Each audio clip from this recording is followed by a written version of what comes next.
فتح مکہ کے موقع پر اللہ کے نبی صلی اللہ علیہ وسلم نے کتنا بہترین مساوات کا درس دیا۔ مکہ فتح ہو گیا ہے، اللہ کے نبی صلی اللہ علیہ وسلم جس شہر سے مجبور کر کے نکالے گئے تھے اس میں فاتح بن کے آئے۔ سارے قریشی اپنے آپ کو بڑا سمجھنے والے وہاں موجود ہیں۔ اللہ کے نبی نے مکہ کو بتوں سے پاک کیا، صاف کیا، غسل دیا، اور پھر حضرت بلال حبشی رضی اللہ تعالیٰ عنہ کو بلایا کہ بلال کو بلاؤ۔ بلال کو بلایا گیا، اعلان کیا گیا کہ بلال بیت اللہ کی چھت پہ چڑھ کے اللہ کی تکبیر، اللہ کی کبریائی، اللہ کی بڑائی، اللہ کی عظمت کا نعرہ بلند کریں گے۔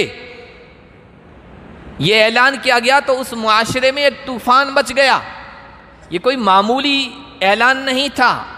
ایک طوفان مچ گیا۔ ایک حبشی، ایک رنگ کا کالا، ایک سیاہ فام، پھر اس پر مزید یہ کہ غلام، آزاد کردہ غلام، اس کو بیت اللہ کی چھت پہ چڑھایا جا رہا ہے۔ زمانہ جاہلیت میں بھی بیت اللہ کو احترام والا سمجھا جاتا تھا۔ جو جاہل لوگ تھے اس وقت ابھی تک مسلمان نہیں ہوئے تھے، ان لوگوں نے بھی کہا یہ کیسی بات ہوئی کہ ایک نیچا سمجھا جانے والا آدمی اس کو بیت اللہ کی چھت پہ چڑھایا جا رہا ہے۔ کعبہ، اللہ کے گھر پر ایک طوفان برپا ہو گیا،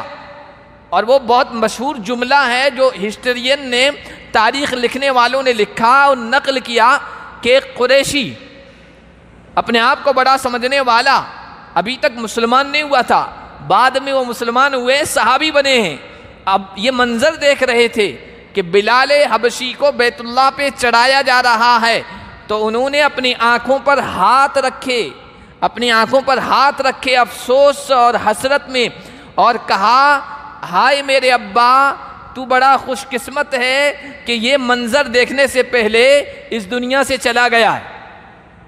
یہ صحابی بعد میں مسلمان ہوئے، اس وقت مسلمان نہیں ہوئے تھے، لیکن دیکھیے اونچ نیچ عربوں میں، قریش میں کتنی تھی کہ کہہ رہے ہیں کہ میرے ابا بڑے خوش قسمت ہیں کہ یہ منظر کہ ایک کالا کلوٹا غلام بیت اللہ کی چھت پر چڑھا دیا گیا ہے، ایک نیچا انسان اس کو اتنا بلند کر دیا گیا ہے، یہ منظر دیکھنے سے پہلے آپ اس دنیا سے چلے گئے، بڑے سعادت مند ہیں، بڑے خوش نصیب ہیں۔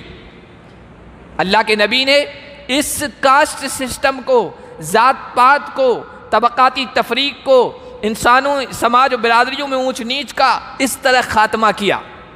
سب کے سامنے عملی طور پر مثال پیش کی۔